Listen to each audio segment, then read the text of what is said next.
on Achana is fair. All right.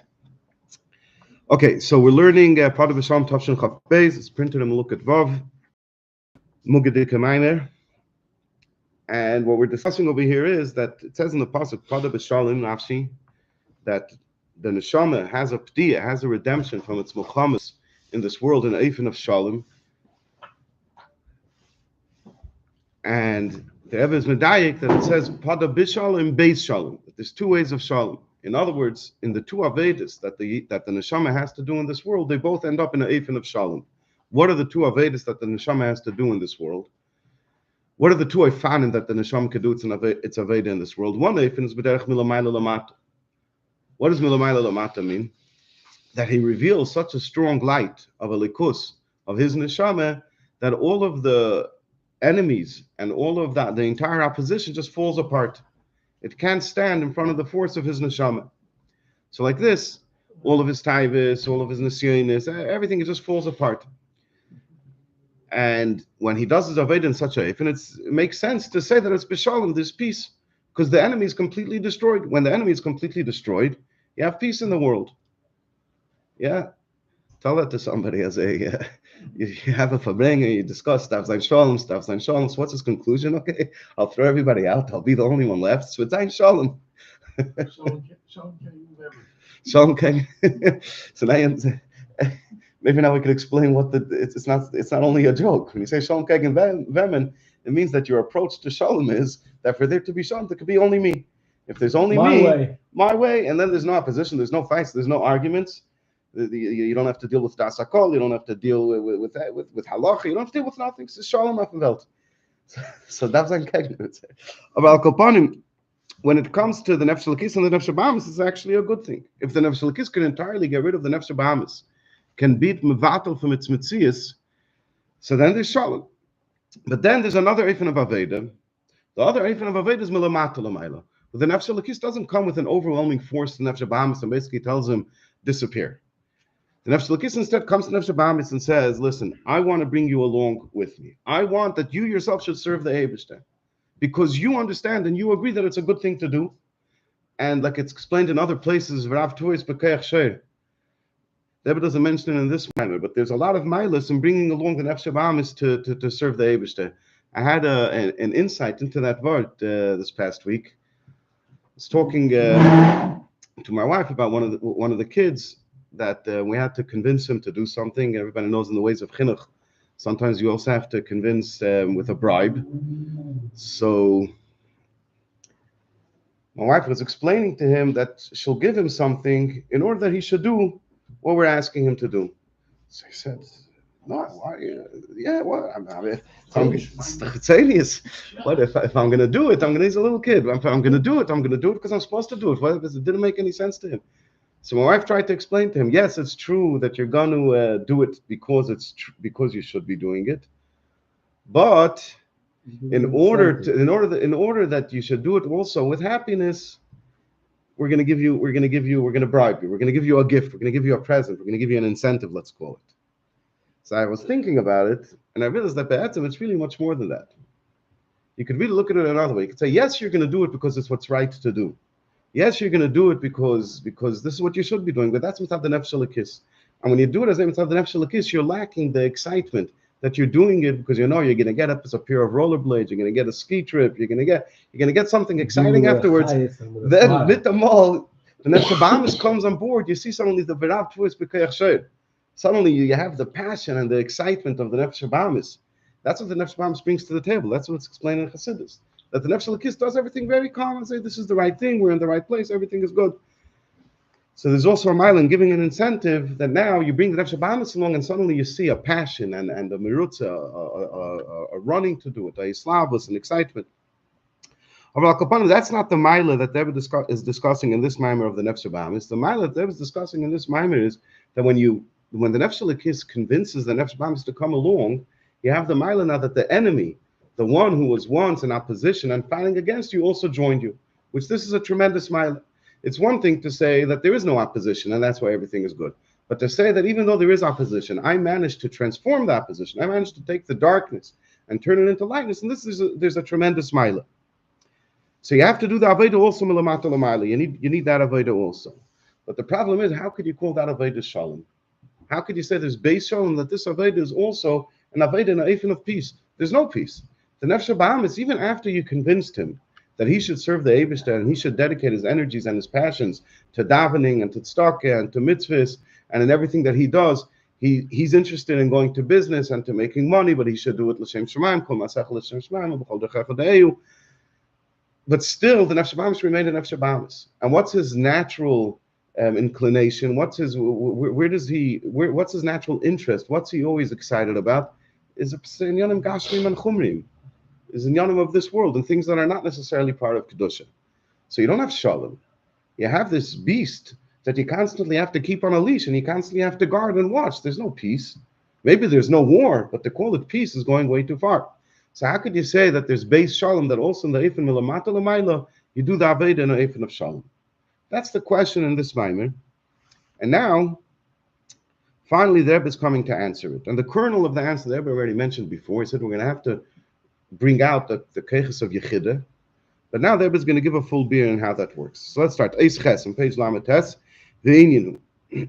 How could you do the avodah in the eifin of shalom also milamata l'mayla? So he says like this.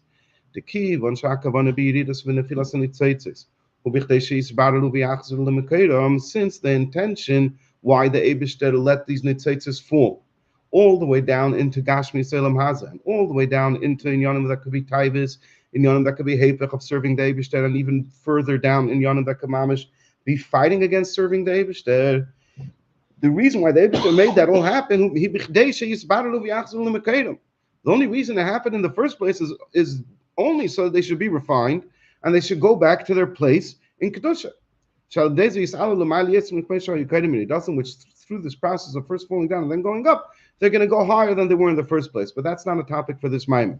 But the point is that the only reason why you have these nitzaitzis, these sparks of holiness that are energizing, that are giving life to the whole of Elam Haza, to everything that's in Elam Haza, including all of the things in Elam Haza that challenge us in serving the Eibishter. Why do they all exist? It exists in the first place only in order so that it should be refined. So if that's the case,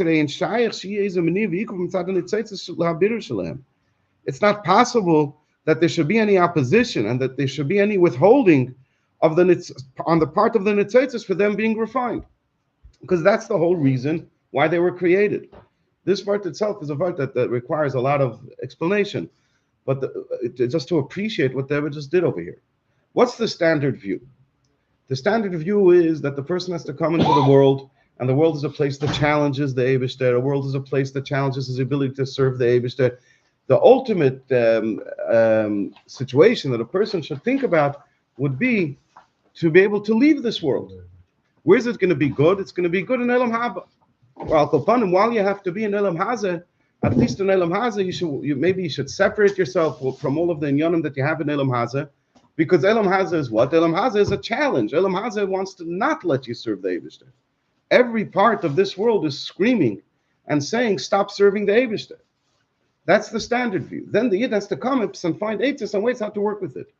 Over here, the Rebbe is saying it's true, but to a degree. If you pay attention, not to what things look like, but if you pay attention to why in the first place was it created, and why was it created in the first place is the truest existence of something. The truest existence of something is the reason for which it was created. After that, you already start talking about different levels, what it could do, what it's useful for, what it looks like, what's its character. Those are all details that come later. But the first thing is, why are you here? Whenever a person does something, for example, he builds a house. So he builds a house, there's a lot of details in the house. The size of the house, the size of the different rooms, how the flow of the rooms, each one complements the other and enhances the other, how you can have spaces of privacy and spaces of entertaining and spaces of utility. Everything comes together as a beautiful whole. But why is the whole house here in the first place? The entire house is here in the first place in order to serve the person's needs to have a home for himself and his family. That's why it's here in the first place. And therefore, if you're going to come up with a cheshbon that any of these rooms, you're going to say this room has to be bigger.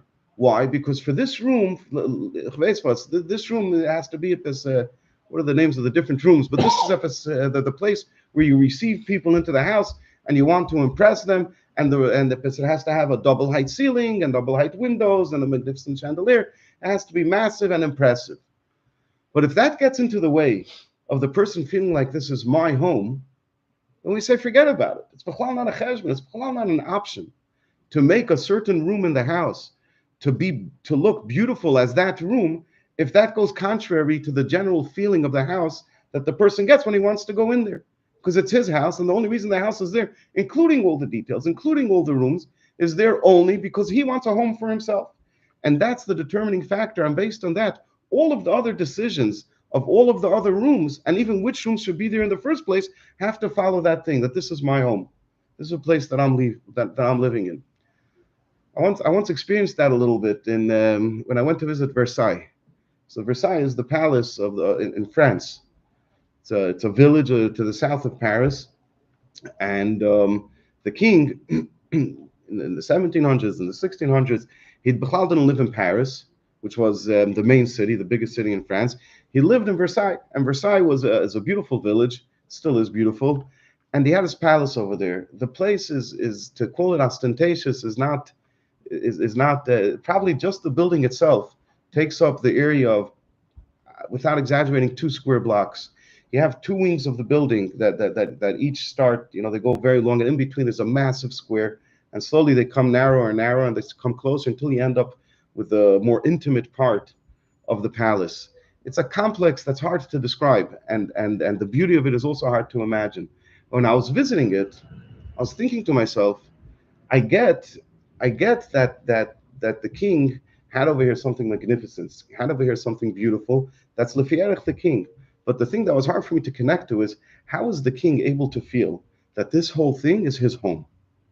How is the king must have been so great that he was able to be mispashet over this entire 2 square block complex?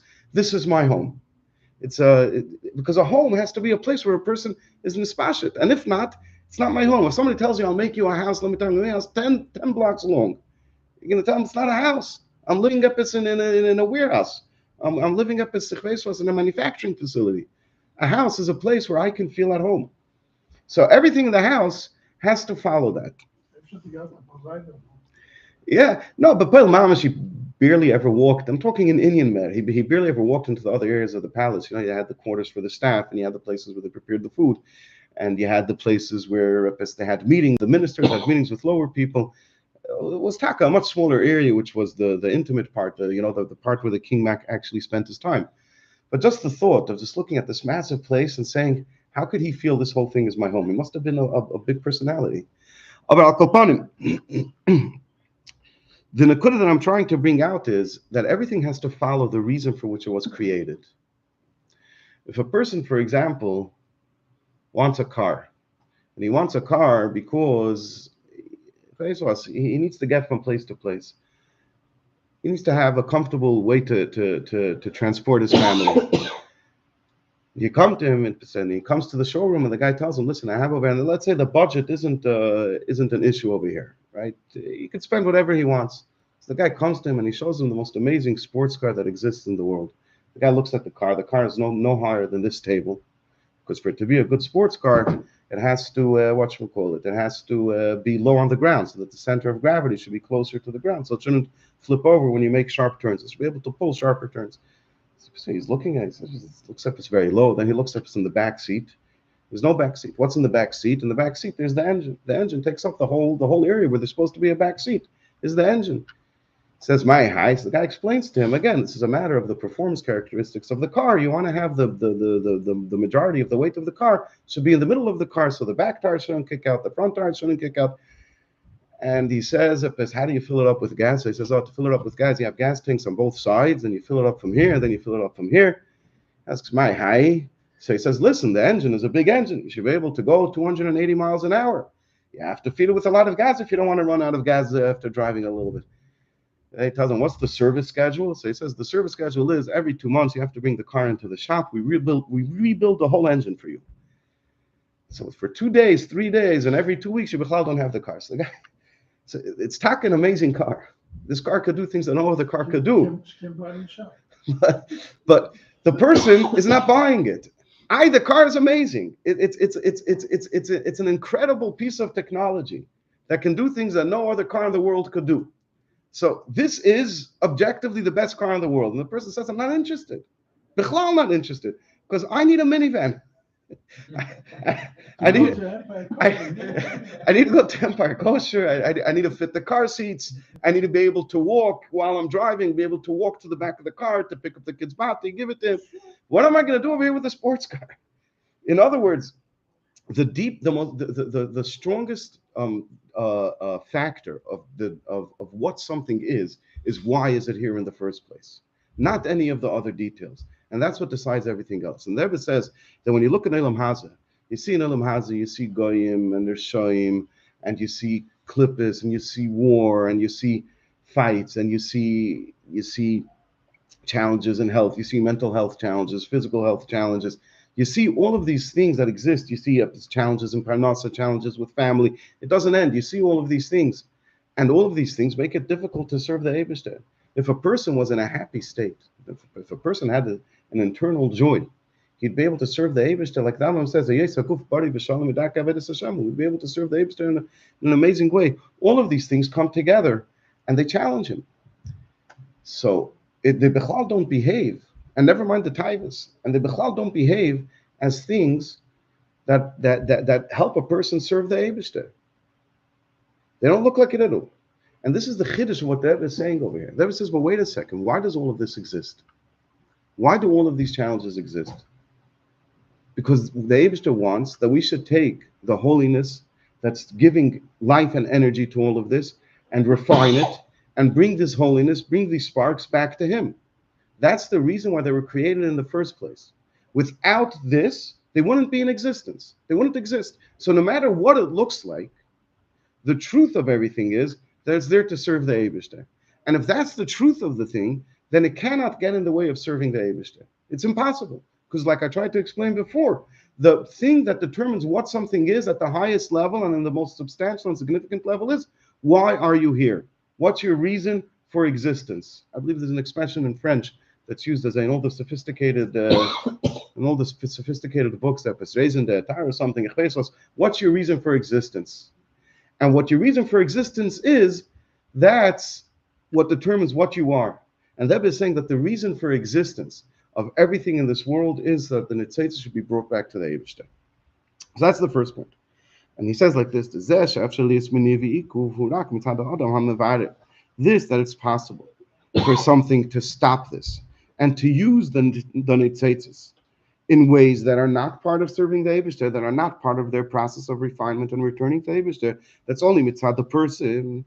And why? Because the Eibishter did this unbelievable thing that he gave a person that he himself could decide what to do with things. He has the power to do anything, even things that are opposite of what things are supposed to be.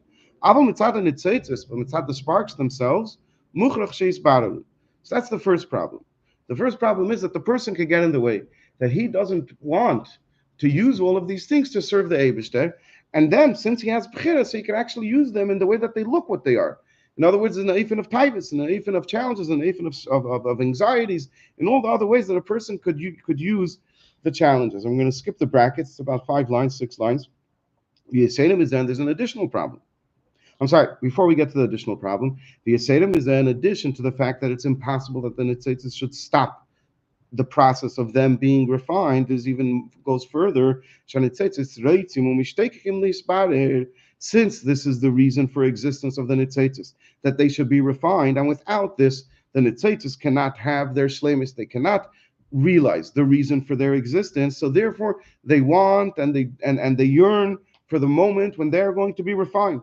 In other words, they're begging the person, please refine me. Don't take me for what I look like. Don't judge me by what I look like on the outside. Really, on the inside, I just want you to use me to serve the Eibishter.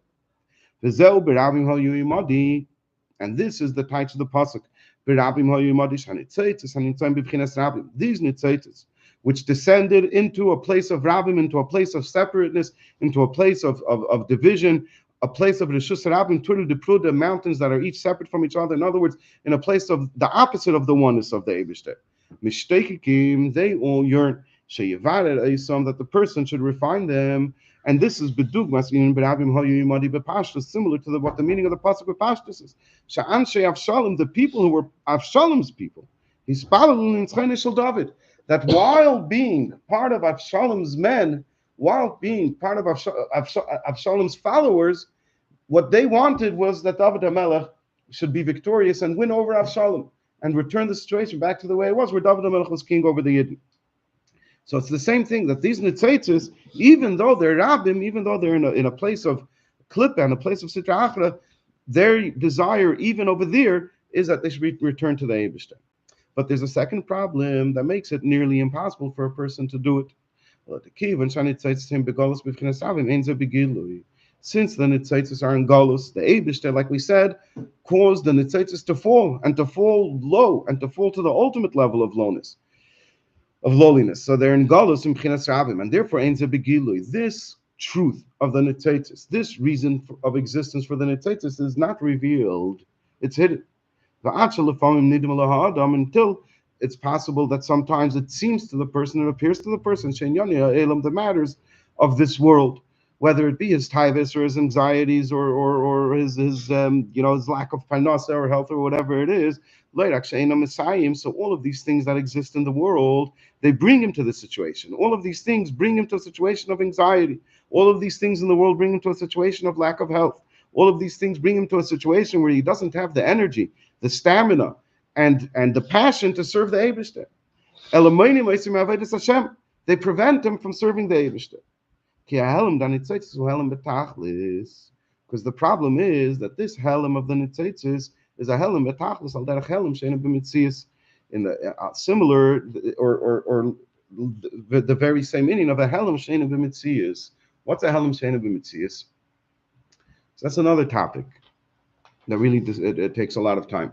You have things the way they are begilui, right? So you could say that something the way it is begilui is, let's use a diamond as an example. So you have a diamond, and you say that the diamond begilui is a beautiful sparkling stone, especially after you cut all the facets so that the light should enter in the right direction and refract in the most beautiful ways. And you look at the diamond, and it's one of the most beautiful things that exist in the world. Then you can have a diamond that's behelim. It's pshat behelim, that it's covered over. What makes a diamond look so beautiful? The light that goes through it. If you take a diamond and paint it, so what is it going to be? It's going to be this object that just has a bunch of facets to it. It's not going to look like a diamond at all. It's going to look like nothing. It's also diamonds that are colored diamonds. There's the color. There's also shows that type of light in the diamond, even when it's not white. Right.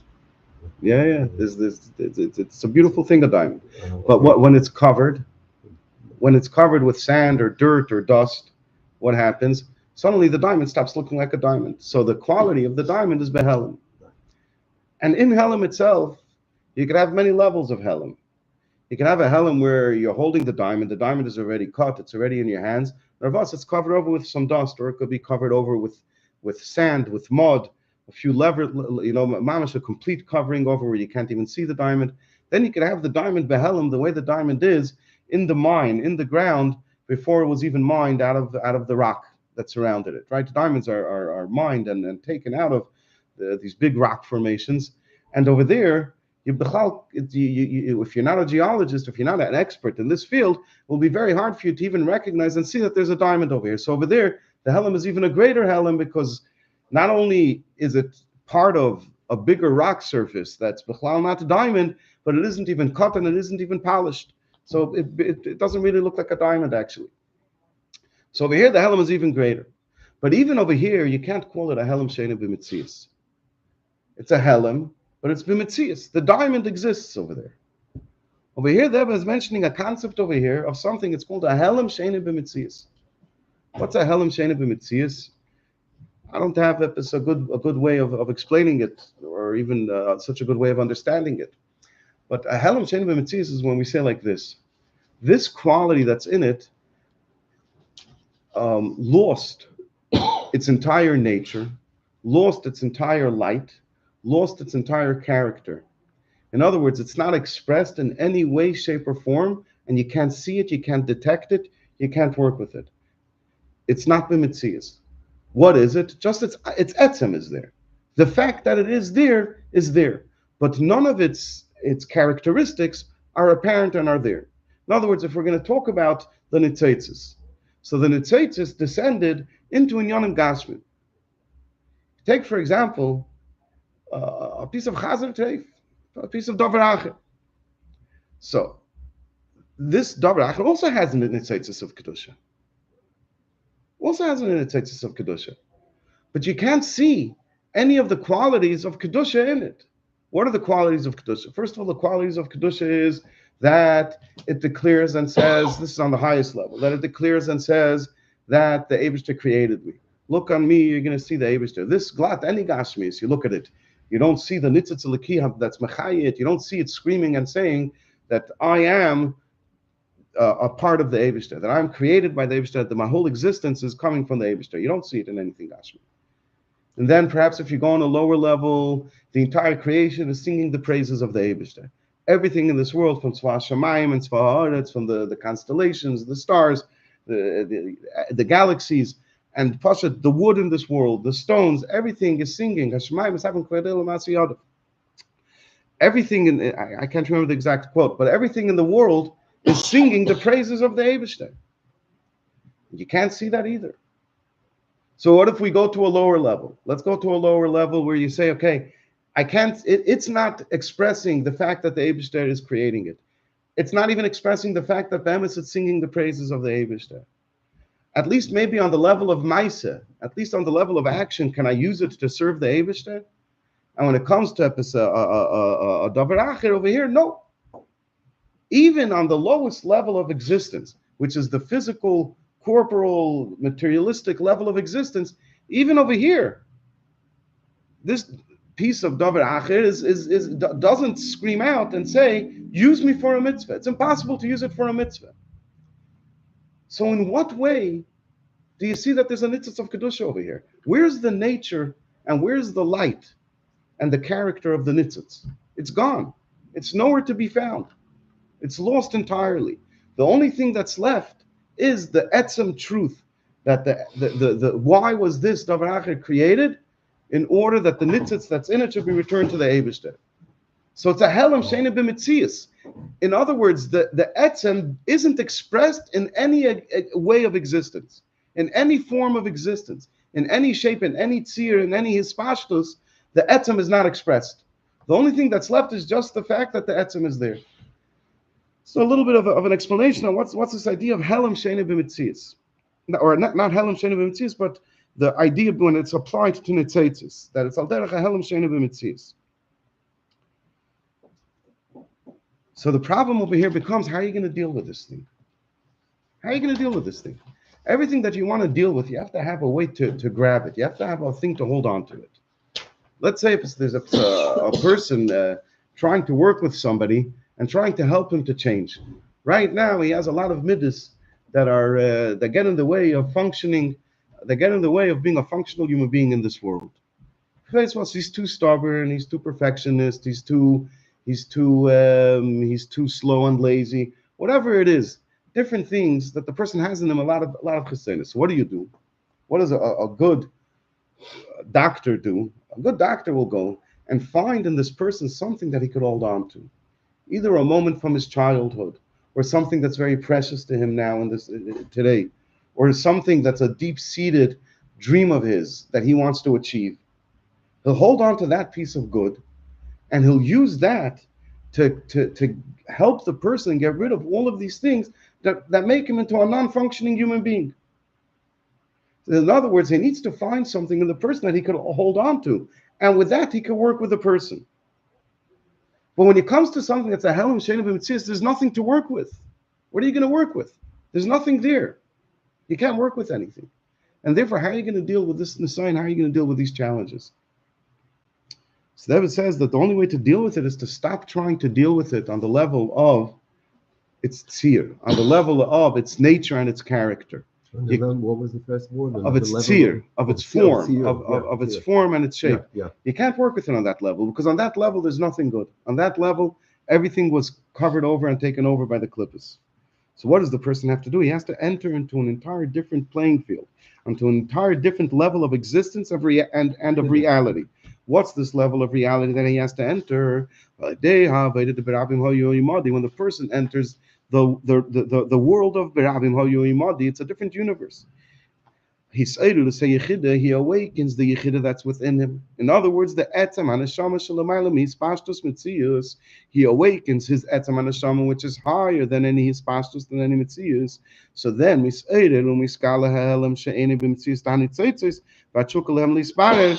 then he awakens the Helam She'enu B'Mitzius that's found in the Nitzitzis, and they're yearning to be refined, which this is the in of in berabim hoyu imadi, that even though they're berabim, they're imadi, they want to be refined. And what happens then? And then you see in a revealed way that the matters of this world don't, not only that they don't prevent the person and hold him back from serving the Eibishter, but rather that they help him serve the Eibishter. So a ton was just said over here in these 3 lines that we should unpack a little bit at least. So it says like this: a person has to awaken his level of Yechida.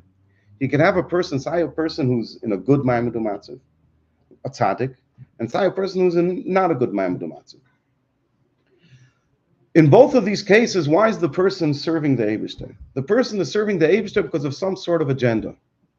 Even a tzaddik. It's the agenda of the Nefesh Elokis. It's the agenda of Kedusha. But it's an agenda.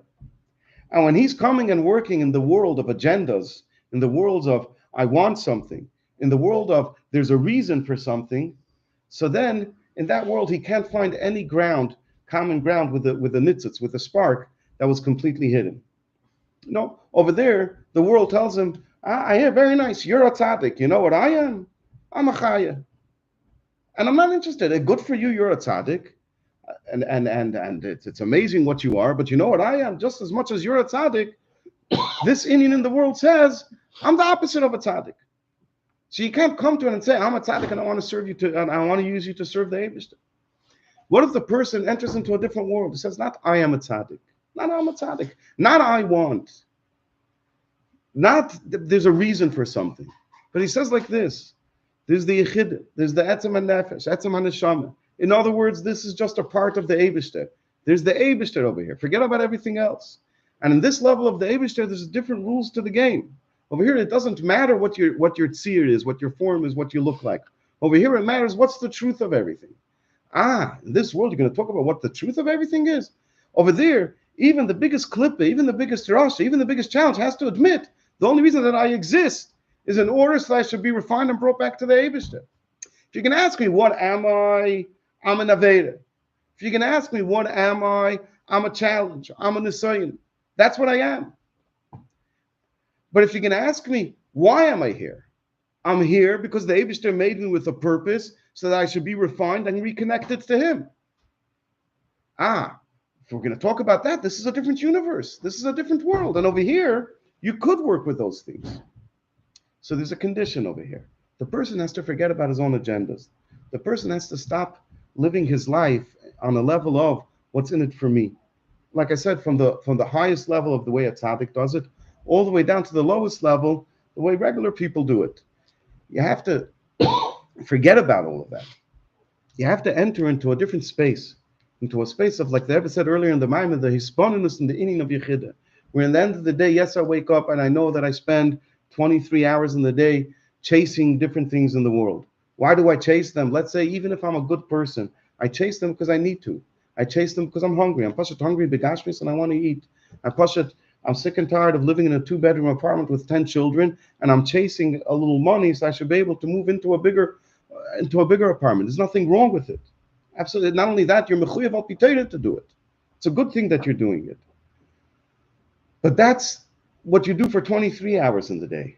There has to be this hisbonenus in the inning of Yechida, at least for a small part of the day, where the person tells himself that it only looks like it. The reason why I'm uncomfortable, the reason why I'm hungry and I want to eat, it only looks like it, that the reason is because I'm hungry. But the truth is, like the Baal Shem Tov says, that in the food, there's some part of Kedusha that needs to be elevated and brought to the Eibishter, and that's why I'm doing it. Even though I'm not a tzaddik and I'm not holding at that level, but I take time to think about the inning of Yechida, that really, what am I? I'm nothing more than a part of the Eibishter, that the Eibishter put me here in this world to do things for him. not for me. And that's true even when I feel gashmi stika hunger pains and I go start chasing some money so I could make so I could satiate my hunger. It's true then also. And even if I don't feel it at the moment it feels like why am I doing it because I'm pushed hungry. At the moment it feels like why am I trying to get a pay raise or find a better job because I have rachmanis on my kids. I feel bad for them. They don't have a large enough living space. And I'm also obligated al pitera. I have a chiv al pitera to go and find for them a place where they could grow up healthy and happy with all the things that they need. Those are all true, and they're good things. But it's not the absolute truth. It's not really why I'm doing it. I remember always that the reason is because the Eibishter needs me now to make more money. Why? Because there's a corner of this world that needs to be made part of my life. It's chelki ba'elam, and it needs to be part of my life of serving the Eibishter. And that's why I have the need. And not only that, in this challenge that I find that I can't make money, the challenge itself has an itnitzaitis. And the fact that I have to overcome this challenge and go through it and struggle for a while until I come through to the other side and now I have a nice, comfortable house, this challenge itself has an itnitzaitis. And the reason that I have to deal with it is not because I want to deal with it and I want to overcome it. The reason I have to deal with it is because the Eibishter wants me to deal with it. This is all a yechida view of myself and the yechida view of the world, where nothing else exists, no matter what it looks like. Forget about all appearances. Forget about what everything looks like, and remember just why is it here in the first place. And when you remember why is it here in the first place, now you could suddenly elevate everything and lift everything. But the Rebbe adds, so that's the first point that we have to unpack, and there's a lot to fabing about that. But then the Rebbe says a tremendous part. If you see over here, the last line and a half, what does it say? It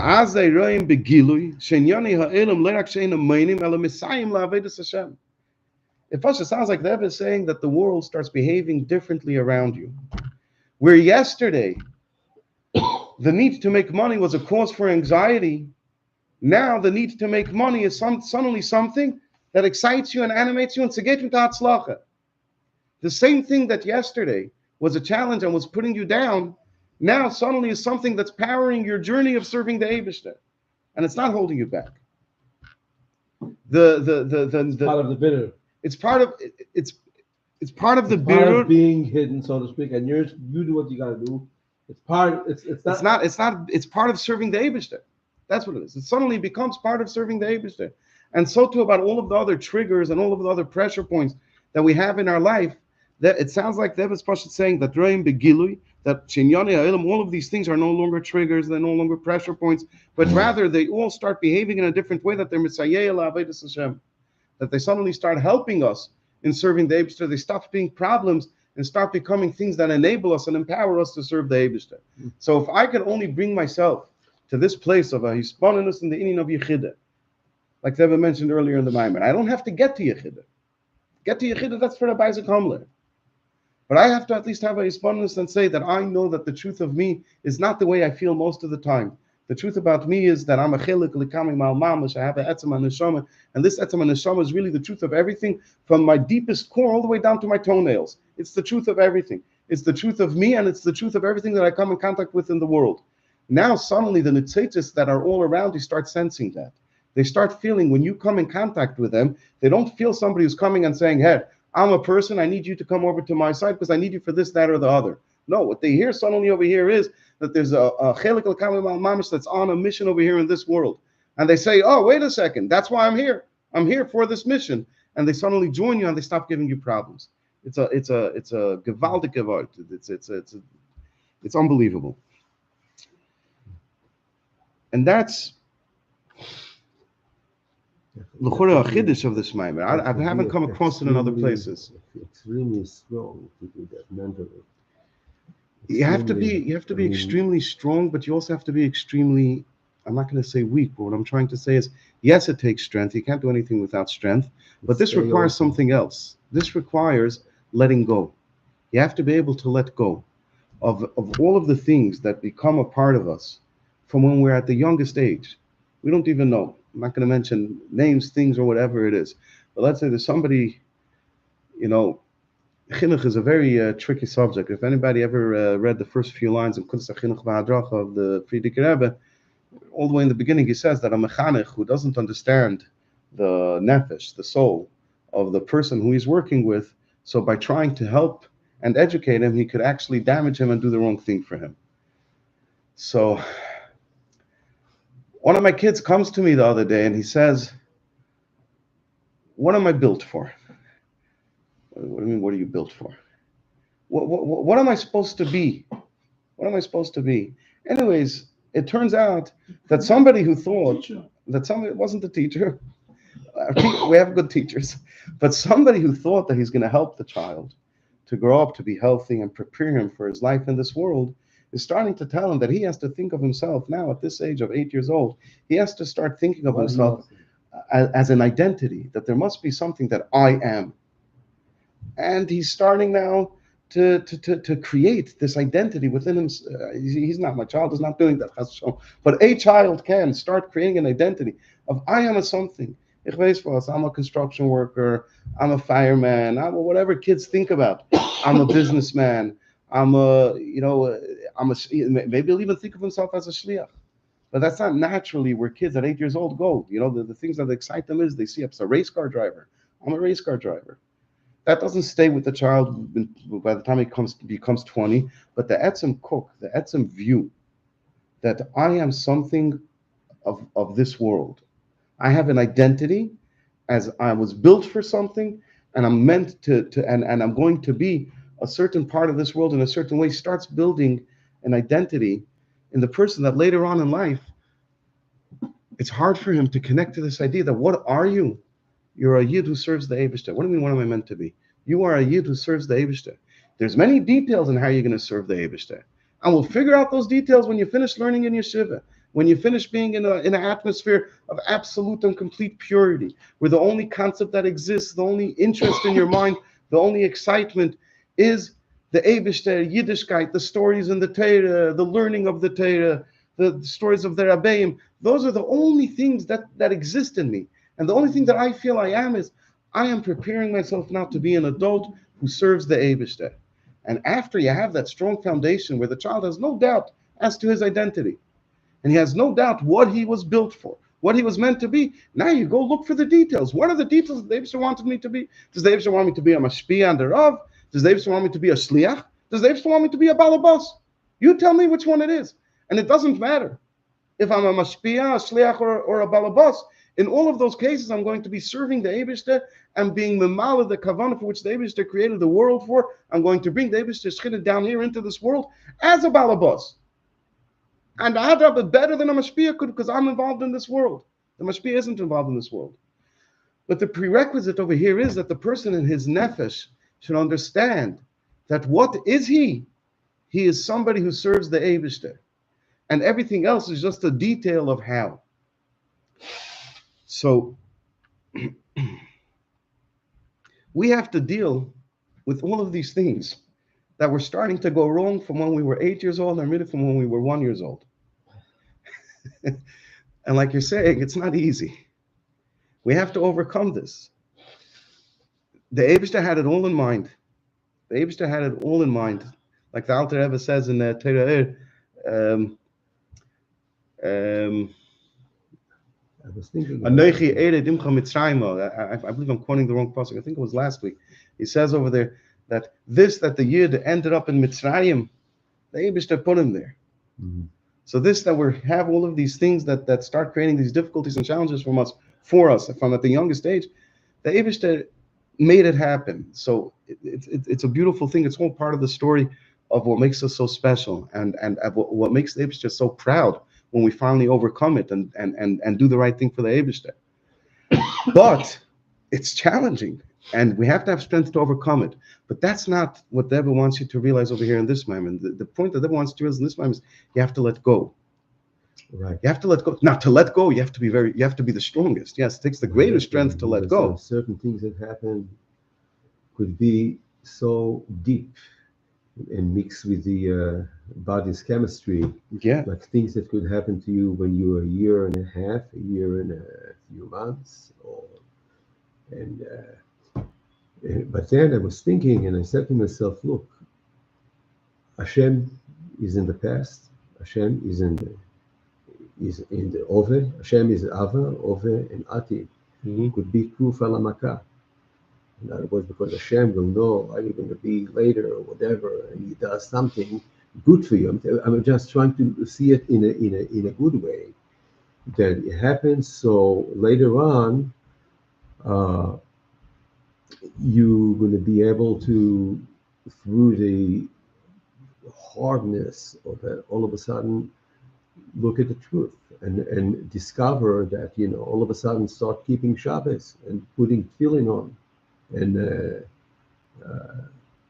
something that actually, yeah, it happened, but it caused you later on in years to do something that you would not do otherwise. And This, also that you're bringing your history and all of the places that you come from, which weren't part of the Eibishter, and without them you wouldn't exist. In other words, they're not part of the Eibishter, which are part of the side, the Klippa, and now you're making that part of serving the Eibishter. A person who comes from such a place, and without that place, he wouldn't exist. Without his parents who weren't from, without the school that he went to that wasn't a Jewish school, living only in Kedusha, could never do. Because for him, it would be an Aveda to go and make that part of his life. But for this person, since it wasn't an Aveda for him, he was, the Abishter put him there. And now he could bring it. And it's true, but the way it connects to this Maimon, everything that you were saying is that you're putting the Abishter at the center of all of your thinking. And that's l'chura in line with this Maimon. What Deb is saying is you have to put the Abishter at the center of how you view yourself. You have to put the Abishter at the center of how you view the world. You have to put the Abishter at the center of every situation that you find yourself within this world. And then it becomes a whole other story. right. And that's the idea of trying Yechidah. to explain trying to see the hardness and the very, very difficult part as bring it the positiveness of that. Yeah, As yeah. a, as a- and make it so when you want to think of Hashem, he, he actually in some ways appreciate the hardness that is able to be strong and do what. In other words, you realize that it's precious by the Abishter because of the hardness of it. Very true. Very true.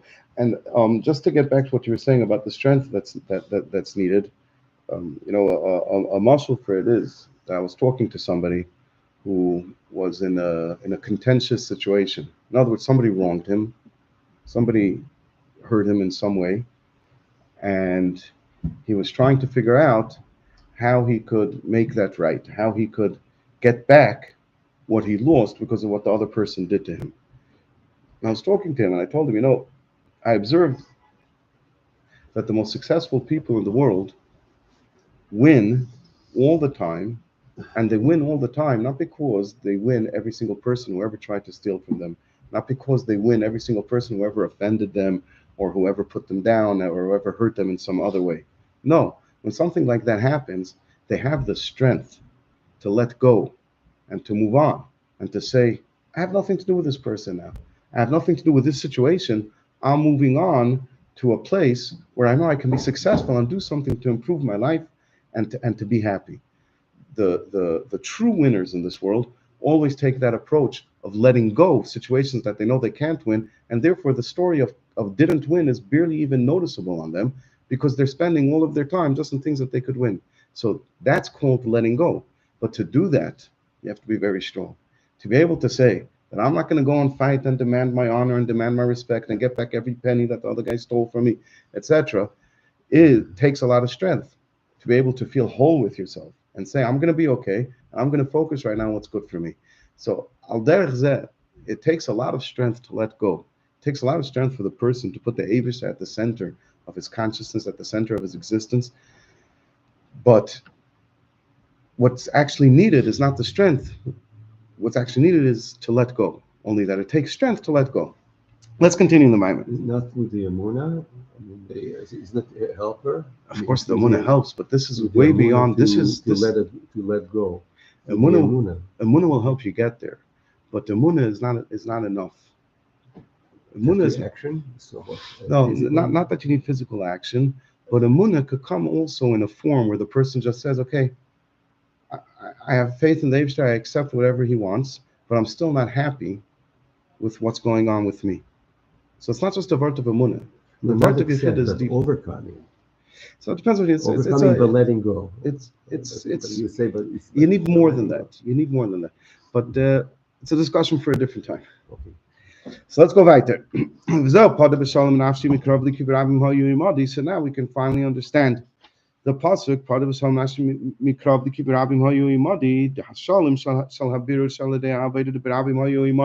The shalom that you have in the birur through doing the aved of Rabim Hayu Imadi, which, like we just mentioned, is he's is in an eifin of shalom. What does it mean that it's in? I'm sorry, is complete, has in it everything. Shekelul shtei hamailas, that it has in it both of the milas of milamaila lamata, milamata lamaila. Kalidei haveda de Rabim Hayu Imadi, because the person makes his aveda. The aveda of his eirus hayechida, awakening the yechida that's within him, miskales, and now he reveals shani tzaitzes shnimtzaim begolos. The tzaitzes that are found in Golos Brishus Rabim Hayu Imadi, they are really with me. In other words, Hardotzain Vachukash Lemli Spare, he reveals in them their desire and their yearning to be refined and to be brought to the Eibishter.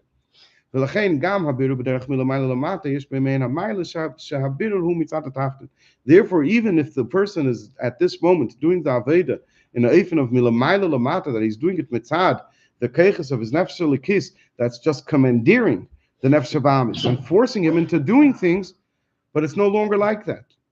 Because it's not shot that he's forcing the nitzaitis to do it. Because he revealed that in truth, even the biggest klipper, the lowliest klipper, really wants to be refined. It's just as the nefesh elikis. The method that he's taking is that the nefesh elikis comes with its overwhelming light and causes the tachten to change. But he didn't force the tachten into anything. All he did is he gave the tachten what it wanted all along. So you have the mila of milamata l'mila also. Well, there's the leidach. So to going the other way around. What if the person doesn't use the force of his nefesh elikis? Instead, he uses the nature of the nefesh ba'amis, its seichel, to convince it to join his project of the nefesh elikis. Even after you refine the tachten, we said before. His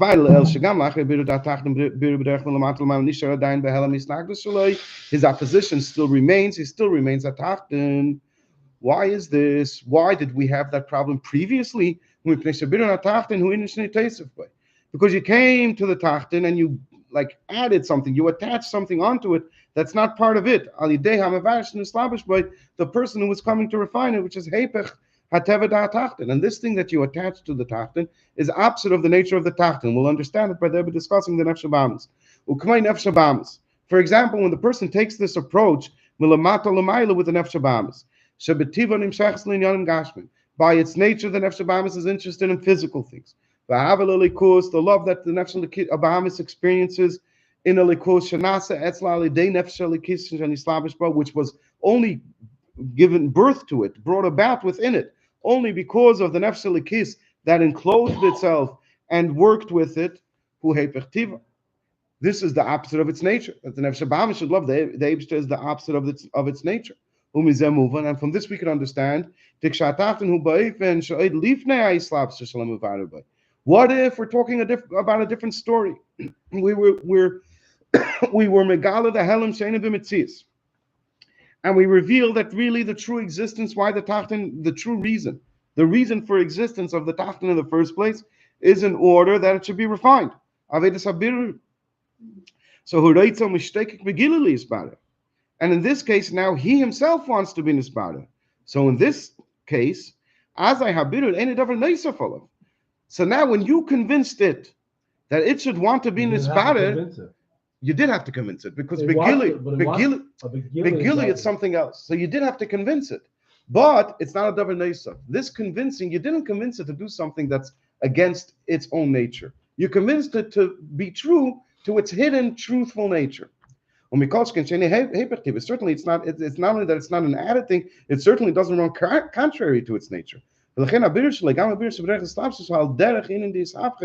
therefore, its birur, even when you enclosed yourself and lowered yourself to the playing level of the lower one, still it's al derech din of his hapcha, where you completely transformed him because you revealed within him that this convincing job that you did on him It's really is really what it wants.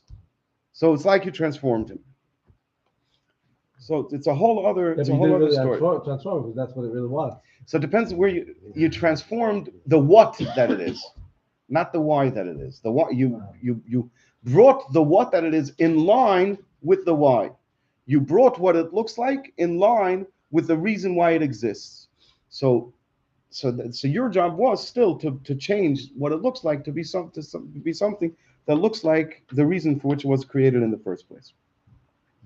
Okay, so now the Rebbe is going to talk about the Indian in short. This next sif, the Rebbe doesn't mentions new sub concepts that weren't in the Maimer before, and brings these ideas that we learned earlier in the Maimer to new concepts, to the world in general.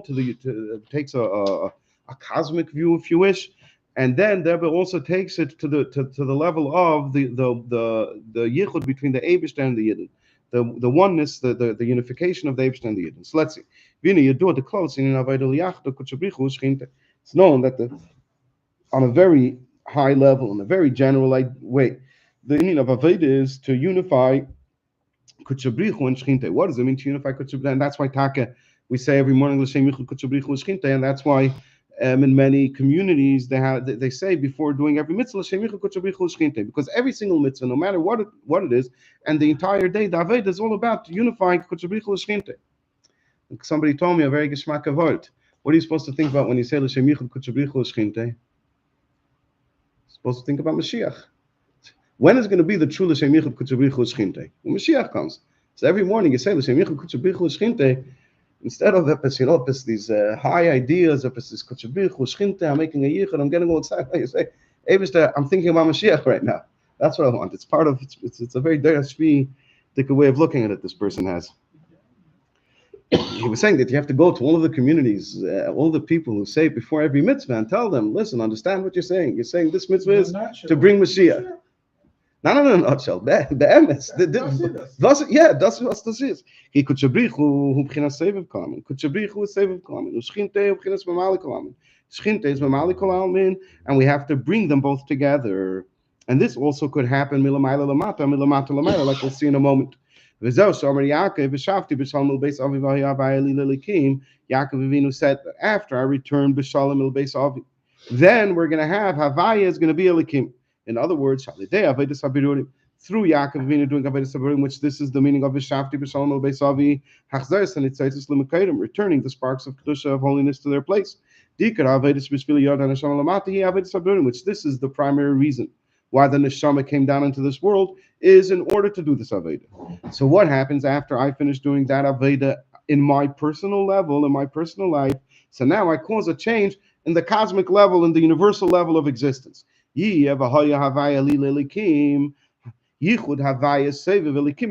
to cause now that in the entire existence there should be now this unification of Havaya and Elikim. So this is a general idea. David didn't connect it yet to the Maimer. Now, what does that have to do with this Maimer? Shleimer says the Rebbe. If we're saying, how do we bring about Yichud Kutchabrichu Shchinte? How do we bring about Yichud V'malei and Seviv? Through V'shavti B'shalom, through Avodas Habirurim. So now, what if we do Avodas Habirurim in this higher way that the Rebbe said over here in the Maimer, which is through being Megala Yechida? Now, even when it's Milamayla Lamata, the Mata is really part of the story. And when it's Milamata Lamayla, the Mata is really fully transformed. So I have the Maila of both in both Eifanim. So then, also the Yichud of Mamali and Seviv, which is brought about by this Aveda, is also in both ways. That you do the Aveda in both ways. And in a way where they both come together through Gilui HaYechidah, the result of my Aveda, HaYichud of Seviv Mamali, hu b'shnei Eifanim. You also have the Yichud of Seviv Mamali in both ways. In other words, Hamshach HaSeviv B'Mamali, I draw down Seviv, the Elin, Milamayla Lamata, into the Mata, into the Memali, and Vahalas Memali B'Seviv. And I also lift up the Tachten into the Elin, into the Seviv, but in a way where each one of them includes both of the milas, where even when I'm bringing up the mata into the mila, the mata still remains a mata in a good way. And even mitzadin that he's a mata, he's also part of this yichud. And also when I bring the elyon into the mata, when I bring the seviv into the memale, I still have memale, because the fact that memale is now one with seviv isn't against the nature of memale, it's the truth of memale. And that's why this Aved is connected. Davka to Yaakov Avinu, because in order to do this, you have to have Gilei Yechid, like we mentioned before. In order to have the the merging of both of the Ifanim that in Aved Sabirim that you have in each way, Milamayla Lamata, Milamata Lamali, you have both of the Milas. While that's through revealing the Yechida Lamayla Mehakbala, which Yechida is beyond the limitations of either being an alien or a tachtin. This is the first time that it mentions over here this idea when you get to the Yechida. It's because it's Lamayla Mehakbala. Before they didn't mention it anywhere in the Maimon. But this, the fact that Yechid is able to accomplish all of this has to do with the fact that the Yechid Taka isn't limited not to being Behelim, not to being Begilui, it stands in a playing field above all of that. And this that Tafka going to get to Yaakov Avinu, it says. That Yaakov Avinu will go forth, will spread out to the west and to the east and to the north and to the south. Yaakov Avinu was granted by the Eibishter a nachala bli mitzarim. He was granted the land of Eretz Yisrael without any limitations. To Avram Avinu, he said, "Kids call it Eretz Yisrael." To Yitzchak, what did he say? I forgot the different lashon. But also Haaretz Asher Nishbati LaAvram Avicha, and that was only Haaretz Asher Tereya, which was only Eretz Yisrael. The Eibishter was only showing Avram Avinu only Eretz Yisrael. Mashenkin by Yaakov, he told him it's going to be without any limitations. Why was this Tafka by Yaakov Avinu? The commission is by Leil, because Yaakov Avinu had the Gili of Yechida, as was explained in the first mimer of this Fabrengen, and therefore he was beyond any limitations. He was able to include everything in his service of the Eibishter. So that's Benegea to the Elamis Bechlalos, and now Benegea to the unification and making one of the Yidden with the Eibishter. Hine Yedua, the Shechina, he bechinas Malchus. Shechina is the level of Malchus. Shechina in the Asius of Gemara is the level of Malchus in the Asius of Kabbalah and Chassidus. Hakelel is called Neshamas Yisrael, which Malchus, that's where all of the Neshamas of Yisrael come from. That's where they're all one before they separated later as they came down into this world. K'maimer Azal, like we see in the Maimer Azal Kol Yisrael B'nei Melachim. All of the Yidden are B'nei Melachim. In other words, all of the Yidden all come from this same place where they're all included in this inyan of Malchus. So when we're talking about Malchus, Shechina, we're talking about all of the Yidden, and we're talking about Kutchabrichu, unifying the Eibishter with Malchus, with the Yidden, which is included also with the Yidden. Also, the unification of the Eibishter and the Yidden is also included in this idea. And here too, it's brought about by the Aveda of Yidden, and the shlemus of this unification is when the Yidden do their Aveda mitzad Yechidah, which then you have the Maila of Milamayla Lamata and Milamata Lamaila, both Mailas in each one of the Avedas. The shlemus hayichud kushu b'shnei haifanim. The shlemus of this yichud is not only when it's mitzad the Eibishter, and it's not when it's mitzad the Yidden, but there's limitations to it. No, it's when it's mitzad the Eibishter and mitzad Yidden at the same time. And when it's mitzad the Yidden, but without any limitations, it's mitzad the Yidden the way they're a chelik l'kam imal mamash. Kshu b'shnei fanim hamshach v'Allah v'shleimah dem hatamim al zashin in hanisuin to Hakadosh Baruch Hu Yisrael yelasid lavei. Amongst the reasons why it says that by Matan Torah was the engagement of the Yidden, of the Eibishter to the Yidden. However, the wedding between the Eibishter and the Yidden will be dafke lasid lavei. It couldn't happen before that, because we said the ultimate unification comes through the Aved of Yechidah. And Dafka, when Mashiach is going to come, then then will be the gili of the Yechidah in the entire world. Alidei Mashiach shehu b'chinas Yechidah haklal is through Mashiach tzidkenu. The says the Melech HaMashiach, who he is the b'china of Yechidah. And then will be amitas inin du ufarasta, and then Taka we will break through all barriers and all boundaries. Alidei sheyala ha'peiros lefneinu, through this that the peiros, which is a reference to Melech HaMashiach, will come out and go forth in front of us. Because if mamish may it be now. Amen. Okay, so supposed to. This is